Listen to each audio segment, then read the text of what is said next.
Hello lovely drummers, it's Rob Litton here from drumstheword.com.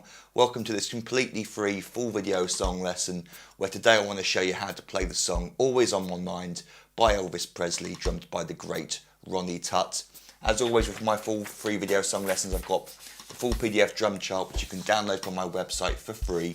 You'll find both pages of this song on the website, the link is beneath this video. Have these printed out in front of you as we go through this together. It's going to make things a lot easier for you to understand. There's a lot of changes going on in this song, a lot of very unique bars, so you really do need the music out in front of you if you want to play it note for note. This song was suggested over on my Facebook page. If you want to make your own song suggestions, then please go over there to do so. Again, you'll find a link to my Facebook page beneath this video. You'll find a post pinned to the top of the page where I'm asking for your song suggestions. People get to write in their suggestions, others get to vote on them, and the most popular songs like this one was today get chosen for future lessons. So let's get the excuses right out of the way from the beginning of this lesson.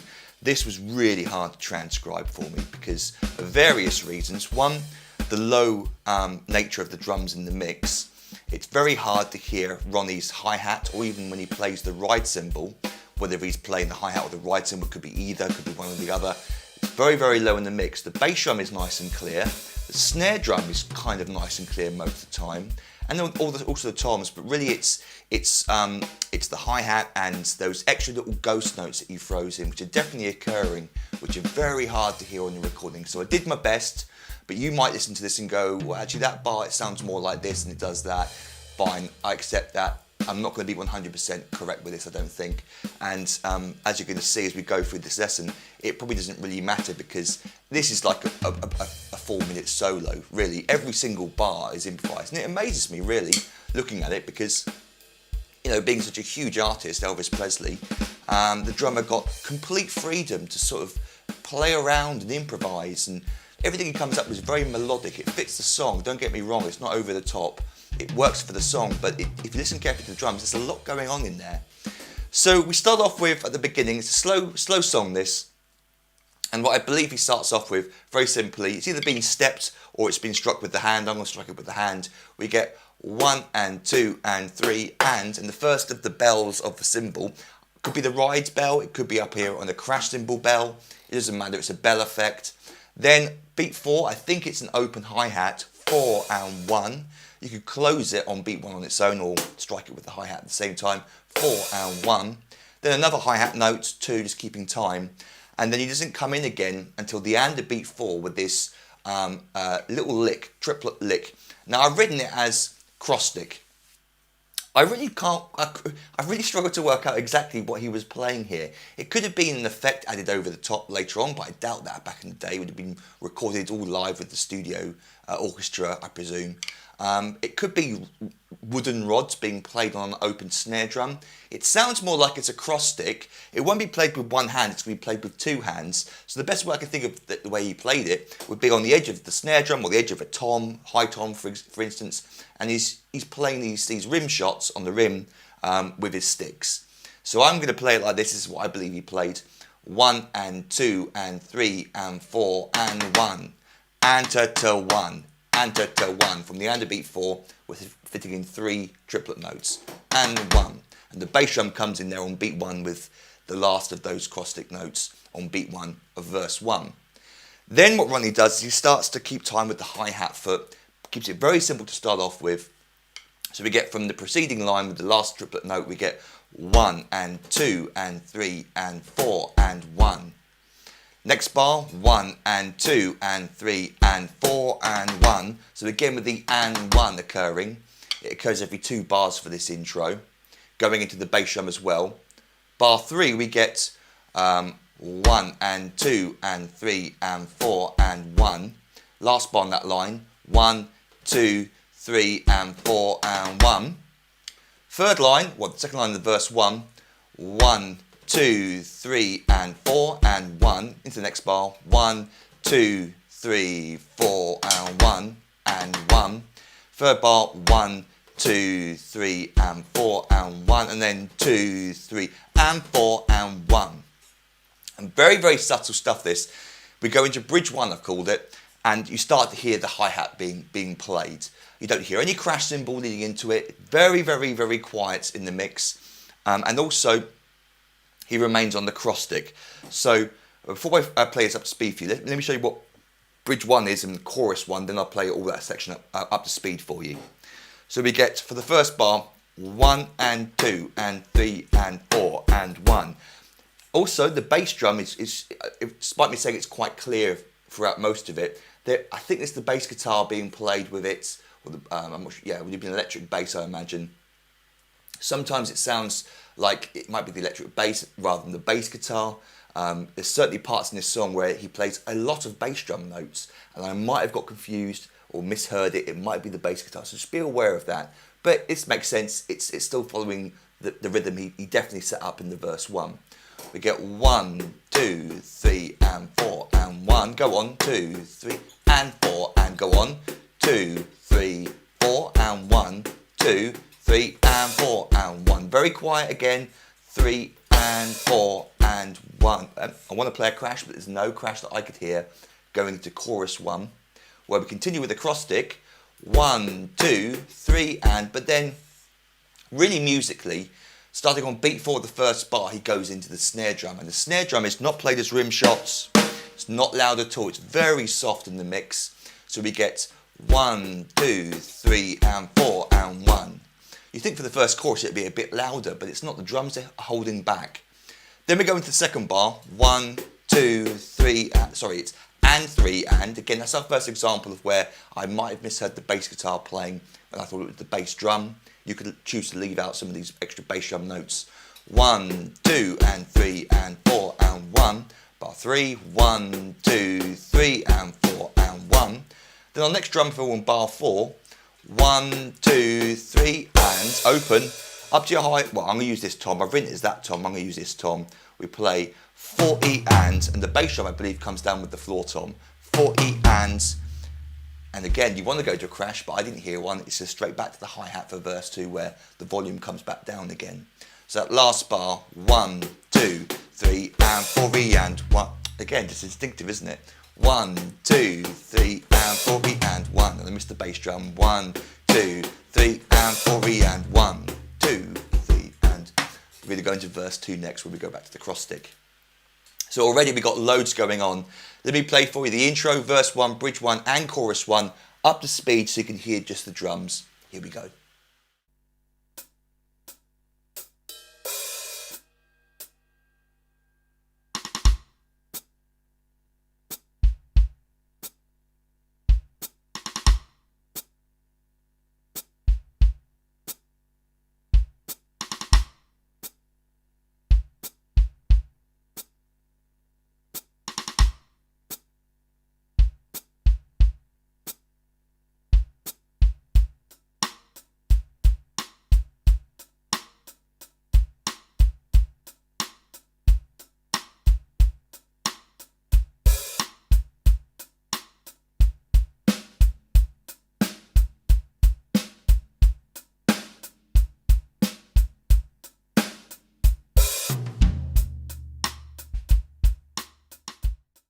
So our adventure in drumming continues with verse 2.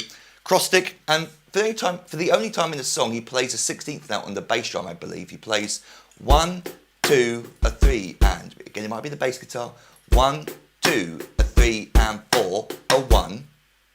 Then he drops out the backbeat for these next few bars. We get 1, 2, accented hi-hat on beat 2, not a cross stick or snare drum. 1, 2, 3 and open hi-hat. Then we get the same rhythm from the beginning of the song, and I think it's a snare drum this time. It could still be the cross stick. It's quite hard to hear the difference. I think it might be the snare drum now. And 1, 2. So if you want to play instead, if you're hearing that, fine. I've written it as and 1, 2. Again, going into the bass drum on beat 1 and 1. That last note there is played with the left hand with the bass drum. And 1, 2. Third bar. 1, 2, 3 and 4 and 1. So the hi-hat opens as in bar 2 for the whole of beat 4, 4 and 1, and closes on beat 1 of the next bar. Last bar of that line, 1, 2, and we get and 3. So 1, 2 and 3 and then 4 E and. Same drum fill as above, but without the bass drum on the and of 4 this time, I believe. 4E and 1, not into a crash, straight back to the hi-hat. So the next line, again the backbeat has been taken out here and just replaced with clever orchestration of the hi-hats. We get 1, 2 and 3, 4, a 1. And I think it's open for the whole of beat 4. A cross stick on the of beat 4 going into beat 1 of the next bar where it closes. A 1, 2 and 3, 4, a 1. So bars 1 and 2 are identical apart from the cross stick at the end of bar 1 and the normal snare drum at the end of bar 2. Bar 3 I'm hearing 1, 2 and 3 and 4 ands. Just 2 open hi-hats, 4 and 1. And then 1, 2, 3 and. It's 3 and 4 and. Just one tom. It's quite a high pitched tom, so it's probably up here on this rack or the highest tom. 1, 2, 3 and 4 and. So we get 3 and on the bass drum instead of and 3 as we had in the previous 3 bars. Always changing.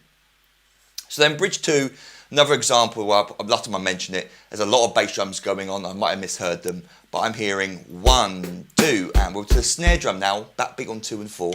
1, 2 and 3 and 4, and I'm just going to play through, and 3 and 4, bar 3, 1, 2, 3 and 4 and then this cool little drum fill. And like most drummers at the time, sort of jazz drummers, they used to feather in the bass drum underneath most parts of the song or in a drum fill.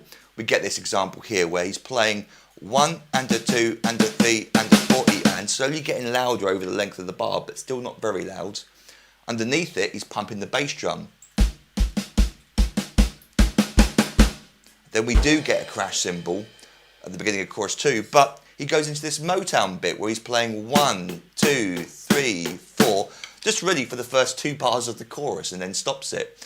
So we get 1 and a 2 and a 3 and a 4 and 1, 2. Chorus 2 we get 1, 2 and 3 and 4 and 1. Lots of bass drums there. Then 1, 2, 3 and 4 and 1. We get 3 and 4. A little bit of increase in volume there. 3 and 4 and 1.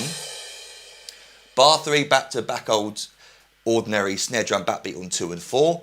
1, 2, 3 and 4 and 1.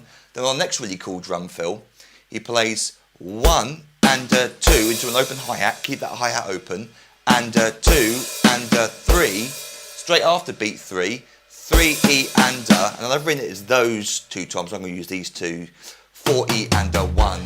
Do we go into a crash?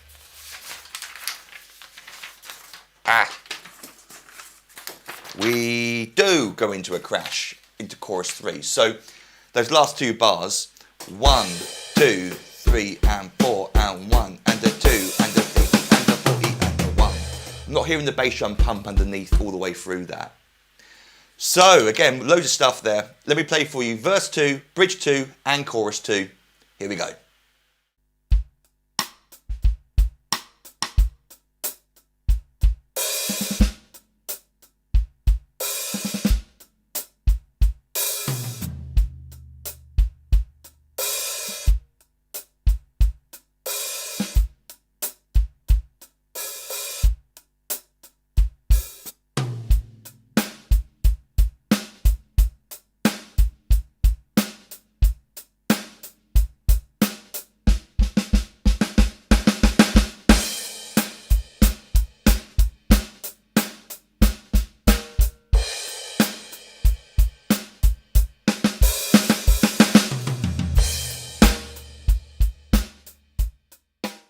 So for chorus 3 on page 2, we get, I'm hearing this bass drum pattern, 1, 2, 3 and 4. So bass drum on 1, 2, 3 and 4. Second bar, 1, 2, 3 and, you think you're used to the backbeat, he throws it back out again, 4E and a 1. Closes on beat 1 of bar 3, 1, 2, 3, 4, I think this is our first example of a ghost note I'm hearing. I'm pretty sure I've missed some in the previous section that are just too quiet to hear. So I've only included the ones that I'm sort of 99% sure I'm actually hearing. So our first example of a heard ghost note, 4 and into this really cool drum. This is my favourite drum fill of the song. Bass drum's playing 1 and 2 and 3 and 4. And underneath it, over the top, we get 1 and a 2E. And now again, last time I mentioned it, I've written these high toms on the chart as high toms. If I'm not using 3 toms in the drum fill, then I'll use this tom as my high tom because it's just, you know, more comfortable going up into the sides slightly.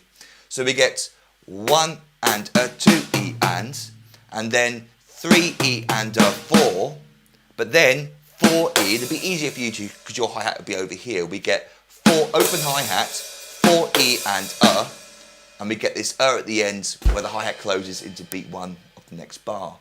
So 1 and a 2 E and 3 E and a 4 E and a 1. Excuse me, really musical drum fill.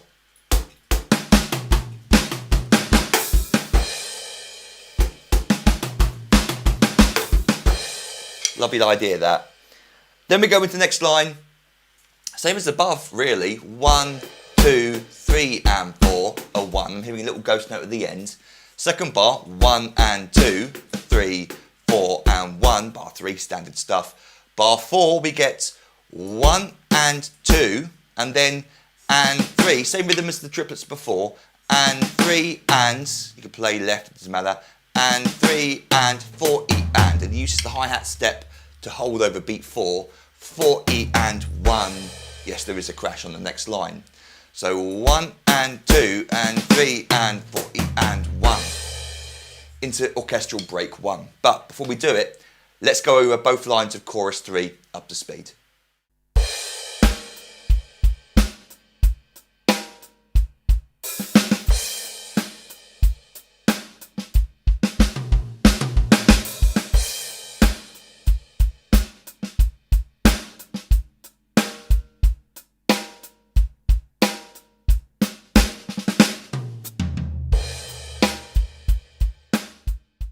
So I'm not sure if I mentioned this before either. I think I did at the beginning of the lesson. It's hard to hear what the hi-hat and ride cymbal are doing. This might be an example for the first orchestral break where he's up on the ride cymbal. If you're feeling it more on the rides than the hi-hat, and if playing through this, I could only really feel the ride cymbal occurring in the very last chorus, but I'm pretty sure that it feels like it should be earlier in the song in some of the choruses and some of the orchestral breaks.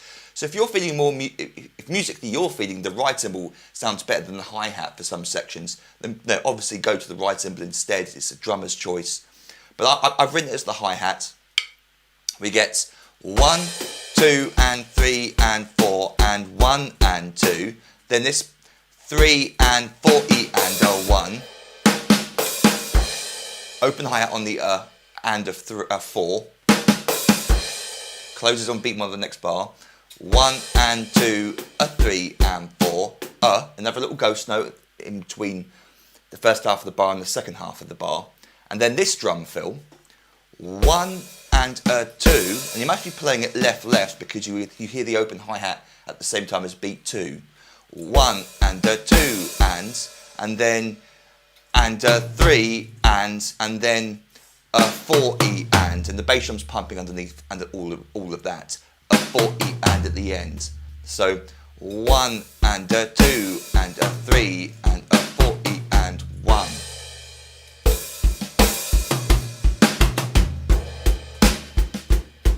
Into chorus 4, where we get loads of bass drums in a row. I'm feeling a little ghost note in the middle.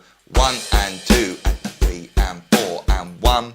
Bar 2 and 3 we won't go over because you can see it's very simple patterns there. Bar 4, 1 and 2 and a 3. It might be a 3 again. Again, I can't hear the hi-hat, so what can I do? I think you might be playing a 3 and then a 4 E and all these floor toms, by the way, you could play up here instead. A 4 E and. So 1 and 2 and a 3 and a 4 E and 1.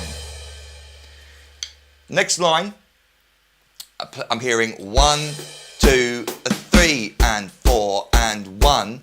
That's sort of going with the vocals. 1, 2, 3 and 4 and 1. Bar 2, standard stuff. Bar 3, again, very quiet. I'm sort of feeling that our hi-hat is a little bit louder and more open from beat 3. So 1 and 2 and 3 and 4 and 1 and 2 and then that last bar, 3 and a 4 and. Simple as that. So we get bars 3 and 4. One, no hi-hat there. Yeah, bars 3 and 4. 1 and 2 and 3 and 4 and 1 and 2 and 3 and 4 and 1. You're using the bass drum to take us out of the drum fill. Orchestral break 2. I'm hearing 1, 2, a 3 and 4 and 1 and 2, 3 and 4 and then 1 and 2, a 3 and 4 and a 1. It could be and a, but I think it's and a 1 and 2, 3, 4. The rest of that section is rested out. The drums come back in later in the song, which we'll go over in a second. So let me now play for you orchestral break 1, chorus 4 and the second orchestral break. Here we go.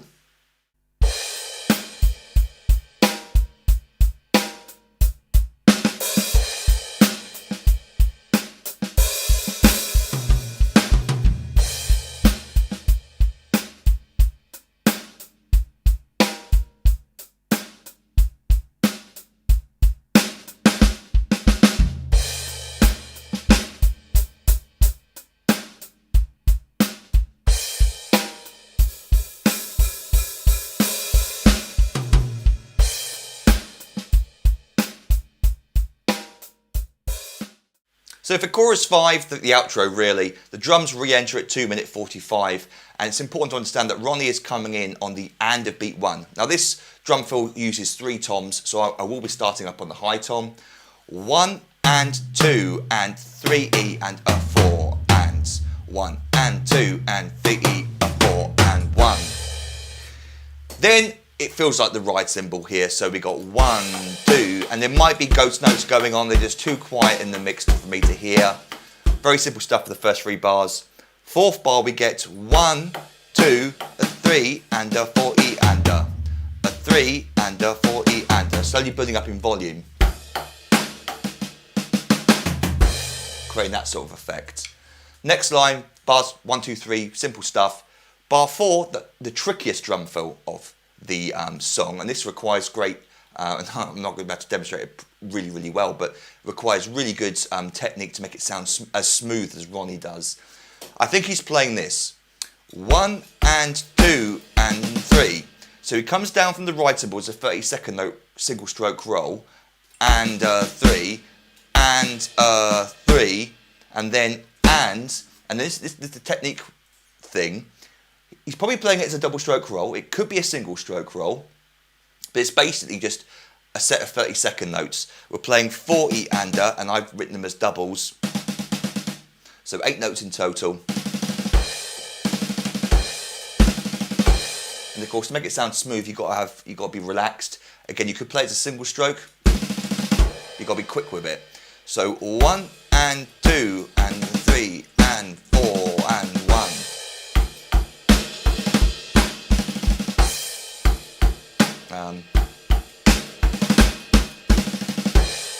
Make it sound smooth. It takes a little bit of practice.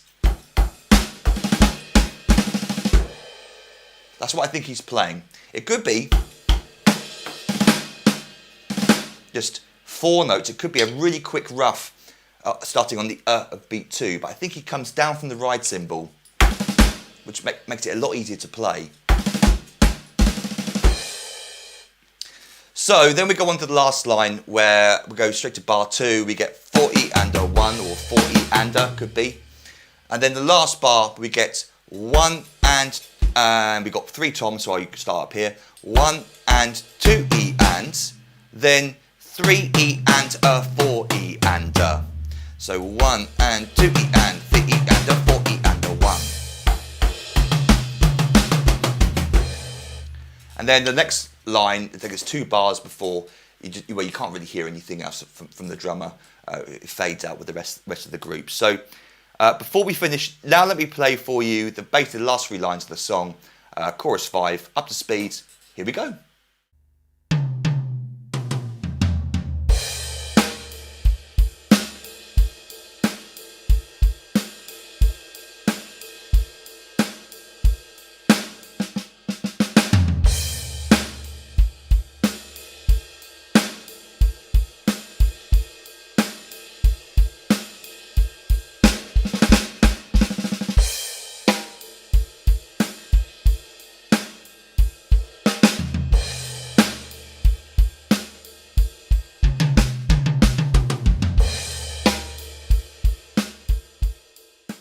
So I hope you enjoyed that lesson. I think if I was to give one bit of advice with this, is that don't beat yourself up trying to read this off the page. There's so much changes, so many little things going on. And of course, if you just want to have fun playing to this song, because it's a beautiful song, then you can take out all of these improvisations and just come up with some very simple. If I was playing this live in a function band, for example, I would not be even attempting to improvise as much as this. It would sound too much without a full orchestra behind me. And being very low in the mix. So you can take away these bars. You've got it note for note if you want to have fun as a challenge, but be aware that, for example, myself, just speaking for myself, if I was playing this in a cover group, I'd be playing it a lot simpler than this. But it works brilliantly for songs, a lot of fun, and it was a lot of fun trying to listen very carefully and transcribe it for you. If you've got any questions, feel free to email me, rob@drumstheword.com, and you might want to consider signing up to become an online member at my website. And what I currently offer for £97 is a full year's online access to every single full video song lesson I've ever recorded and transcribed. And that's over 550 famous and popular songs where, just like this lesson, I teach you the song from start to finish. You get the fully transcribed PDF drum charts. And I think I've got at least one other Elvis Presley lesson up on the website already, and I'm sure I'll be adding more in the future, as a very popular artist and had some great drummers. So you can look forward to more Elvis in the future, I'm sure. As a thank you for signing up, I give you access to hundreds of little videos teaching you many, many famous drum beats, fills, and even drum solos. I give you 3 ebooks I've written over the years containing hundreds more famous drum beats, fills, and solos. And then over the year of your subscription, you also gain instant online access to all the new material that I upload for my members. And I record new lessons every week unless I'm ill or on holiday. So you've got lots of cool stuff to look forward to over the year of your subscription. But any questions, email me, rob@drumstheword.com. Until the next drum lesson together, toodle pip and happy drumming to you.